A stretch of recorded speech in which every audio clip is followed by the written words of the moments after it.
جزاك الله خير سؤال كان لو حيل هذا الشيخ وحن ربعنا نجورسدو مرك أباهي متجوجو وذاتك يجورسن ربع ولا إذا أباهي من صاري كرا بسم الله الرحمن الرحيم وحويه قبل أن نوشكتي إني ربطي إلا جورسدو نينك نينكي جورسن لها تليفون هرت أقوم نكاحين كرو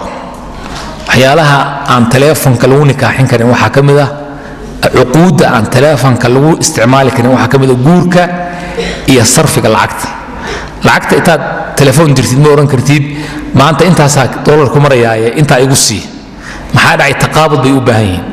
نكاحنا وحوبهين شهود iyo in meeshii la fadhiyo ay u baahan yahay saadarteed telefoon lagu macaqdin karo marka odagu waa inuu soo wakiishaa qof kale oo aqdigii isaga uu maxaan ku iraahdaa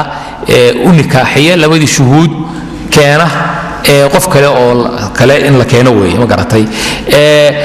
waa maxaan ku iraahdaa culimadu waxay ka sheekaysaa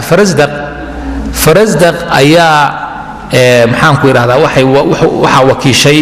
gabar la oran jirtay nawaar oo ilma adeer bay ahaayeen waxay tiri nin waxa soo doonay nin waali ah marka wax ilma adeerada igu dhow adigu nikaaxi oo baaratay ninka igu nikaaxi marka farasdaq masaajidka reebani mushaajic oo basra ku yaalay uu ka kacay marxaati ka ahaada nawaar ana in wakiilati wilaayadii ugu wareejisay marxaati ka ahaada markhaati baa laga yahay